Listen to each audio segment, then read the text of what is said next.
This channel does not promote any violent, harmful, or illegal activities. All content provided by this channel is meant for an educational purpose only. পুলিশে 6 লাভ school চত্বর, একদিকে মন্ত্রোচ্চারণ চলছে আর একদিকে ভারী বুটের আওয়াজ। বাইরে গেটে দিয়ে কড়া প্রহরায় হলো বাগদেবী আরাধনা হরিণঘাটার দাসপোলডাঙ্গা প্রাথমিক স্কুলে।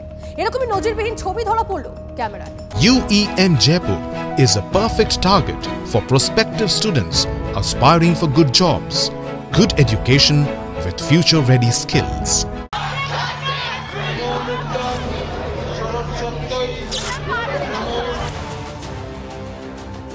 বাংলায় বেনজির ছবি, উর্দিধারীদের প্রহরায় সরস্বতী পুজো। হাইকোর্টের নির্দেশে রবিবার কলকাতার যোগেশচন্দ্র চৌধুরী কলেজে পুলিশি প্রহরায় করতে হয় বাগদেবীর আরাধনা। আর সোমবার হরিণঘাটার দাসপোলডাঙ্গা প্রাথমিক স্কুলে বাণী বন্দনাতেও প্রহরায় রইল সেই পুলিশ।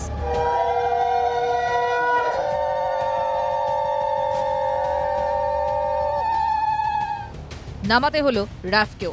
নিরাপত্তার ঘেরাটোপে বাগদেবীর আরাধনায় স্কুলে যেতে হলো কচি কাচাদের। আমরা অঞ্জলি দিতে চাইছি কিন্তু অঞ্জলি দিতে পাচ্ছি না, দিতে পারবো না, হয়তো শুধু বাচ্চাদের নিয়ে পুজোটা হবে, আমরা দিতে পারবো না।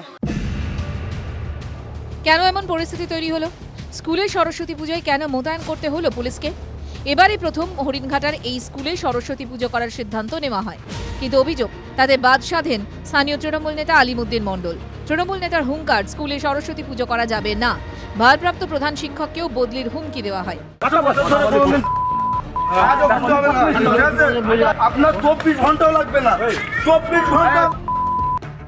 এরপরই সতর্ক হয় জেলা প্রশাসন। তার জেরেই সোমবার বসন্ত পঞ্চমীতে সরস্বতী পুজোর জন্য বসে পুলিশি প্রহরা। স্কুলের ভিতরে যখন সরস্বতী বন্দনা চলছে তখন বাইরে অশান্তি রুখতে বসে থাকতে হয় উর্দিধারীদের। বন্ধ করে দিতে হয় স্কুলের গেট, এমনকি অভিভাবকদেরও গেটের বাইরেই দাঁড়িয়ে থাকতে হয়।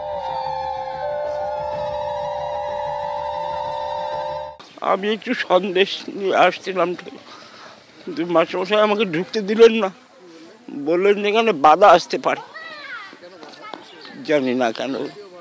হ্যাঁ, সেটাই তো মাস্টারমশাই বললেন, হেডমাস্টারমশাই বললেন এখানে এগুলো আনা ঠিক হয়নি, কোনো বাধা আসতে পারে। সোমবার স্কুলে যান হরিণঘাটার বিডিও মহর্ষিতা বিশ্বাস।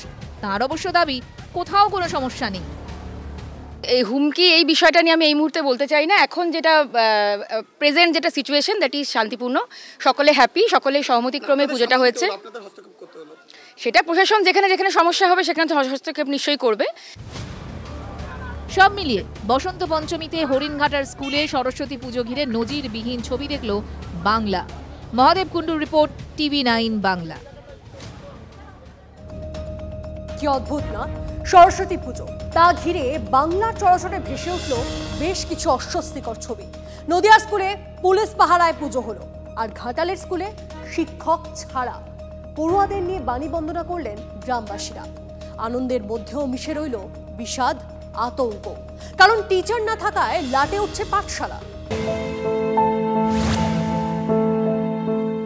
এটা চন্দ্রকোনা 1 নম্বর ব্লকের নিশ্চিন্তপুর শিশু শিক্ষা কেন্দ্র। 2 দশক আগে 2000 সালে 2জন শিক্ষক দিয়ে এই স্কুলটি শুরু হয়। 2 বছর আগে একজন শিক্ষক অবসর নেন, আরেকজন শিক্ষক অবসর নিয়েছেন হালে।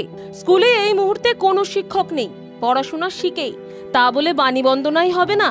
শিক্ষকহীন স্কুলে ছাত্রছাত্রীদের নিয়ে সরস্বতী পুজো করলেন অভিভাবকরা। সরস্বতী পূজা এখন মানে দেশে গ্রামের লোকই করাচ্ছে। খাওয়া দাওয়া আজকে হবে। ঠাকুরের কাছে কি চাইবেন? ঠাকুরের কাছে প্রার্থনা করব যেমন মাস্টার আসে, ছেলে মেয়েরা যেমন পড়াশোনা ভালোভাবে করতে পারে। সরকারি নিয়মের মধ্য দিয়ে আমাকে রিটায়ার হতেই হবে, কিন্তু একটা আমার দুঃখ সব থেকে বেদনাদায়ক, খুব মর্মস্পর্শী, যে বিদ্যালয়টা কোনো শিক্ষক নিয়োগ না হওয়ার জন্য স্কুলটা উঠে যেতে বসেছে। বর্তমানে ছাত্রছাত্রী আমি এই যে সালটা 2025 সালে জানুয়ারিতে ভর্তি করতে পারতাম, কিন্তু উঠে যাওয়ার জন্য আমি ভর্তি করতে পারিনি। তবু এখানে ক্লাস 1 পর্যন্ত ছাত্রছাত্রী আমার 21 জন। এটা বন্যাপ্রবণ অনুন্নত এলাকা। কয়েক কিলোমিটার হেঁটে অন্য স্কুলে যাওয়া কার্যত দিবা স্বপ্ন। ফলে ছেলে মেয়েদের ভবিষ্যৎ নিয়ে ঘুম ছুটেছে অভিভাবকদের। কি বলছে সব এখানে নেতার দিকে বলেছেন? নেতারা তো গাড়ি ঝুলাচ্ছেন। স্কুলটা যদি উঠেই যায় ক্ষতি কি আছে? ক্ষতি কি আছে? সেই ছেলেগুলো মানুষ করতে হবে না? কেন অন্য স্কুলে পাঠাবেন? ওই স্কুলকে কেন নিয়ে যাবেন? আপনারা নিয়ে যাবেন এসে? কত দূর এখান থেকে স্কুল? এখান থেকে 5 কিলোমিটার রাস্তা।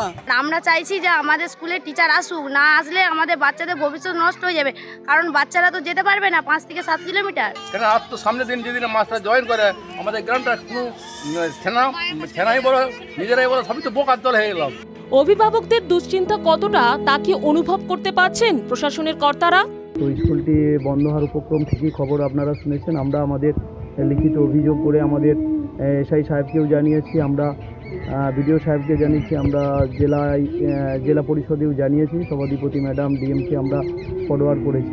সম্পূর্ণ ঘটনা নিয়ে চন্দ্রকোনা 1 নম্বর ব্লকের বিডিও কৃষ্ণেন্দু বিশ্বাস তিনি যেটা জানিয়েছেন, নতুন করে এই স্কুলে শিক্ষক নিয়োগ করা সম্ভব নয়, তাই ছাত্রছাত্রীদের অন্যত্রে হয়তো পাঠাতে হতে পারে, তবুও তিনি বিষয়টি গুরুত্ব সহকারে দেখবেন বলে জানিয়েছেন।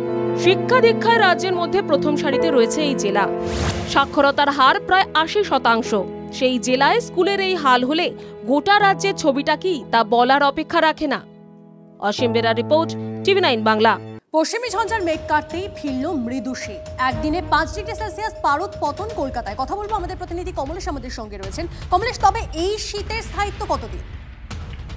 দেখো, তাপমাত্রা কমেছে। গতকাল কলকাতার তাপমাত্রা 22 ডিগ্রির ওপরে ছিল, সেটা আজকে কমে 17.4 ডিগ্রি সেলসিয়াসে নেমেছে। জেলাতেও তাপমাত্রা কোথাও 2 ডিগ্রি, কোথাও 3 ডিগ্রি, কোথাও 4 ডিগ্রি নেমেছে। তবে আজ এবং আগামীকাল এই দুদিনই এই ঠান্ডা থাকবে, এবং এই ঠান্ডাটা থাকবে মূলত রাত্রেবেলায়, রাত এবং ভোর। দিনের বেলায় শীতের কোনো অনুভূতি খুব একটা পাওয়া যাবে না, কারণ দিনের তাপমাত্রা কোথাও 30 ডিগ্রির ওপরে বা কোথাও 30 ডিগ্রির কাছাকাছি থাকবে। বৃহস্পতিবার থেকে যেহেতু আরো একটা পশ্চিমী ঝঞ্ঝা আসছে, 5 তারিখ পর্যন্ত উত্তর ভারতে বৃষ্টি বাদলার পূর্বাভাস রয়েছে, ফলে বৃহস্পতি, শুক্র, শনি এই সময়টা আবার তাপমাত্রা 2 থেকে 3 ডিগ্রি এখন যেখানে নেমেছে এখান থেকে আবার 2 থেকে 3 ডিগ্রি বেড়ে যাবে। ফলে রাতের ঠান্ডাটা আবার আজ এবং আগামীকাল পাওয়া যাবে, কিন্তু তাপমাত্রা আবার কমে যাবে। বেশ, ধন্যবাদ কমলেশ।